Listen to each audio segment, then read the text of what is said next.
నేను ఎప్పుడైనా సరే మిమ్మల్ని మోసపెట్టానా అని మిమ్మల్ని అడుగుతున్నా.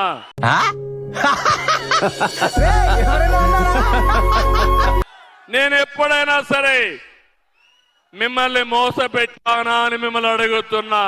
ఒక చిన్న శాంపుల్ చూపిస్తాను. ఐ ప్రామిస్ ఇది ఒక చిన్న శాంపుల్ మాత్రమే. Flash back. అంగన్వాడీ వర్కర్స్ అందరికీ ఒకటే హామీ ఇస్తున్నా, మీకు శాశ్వతంగా ఒక అన్నగా ఉంటా, మీకు న్యాయం చేస్తా. తప్పకుండా తెలుగుదేశం పార్టీ వచ్చిన వెంటనే మా అంగన్వాడీ టీచర్లకు న్యాయం చేసే బాధ్యత తీసుకుంటామని మరొకసారి హామీ ఇస్తున్నా.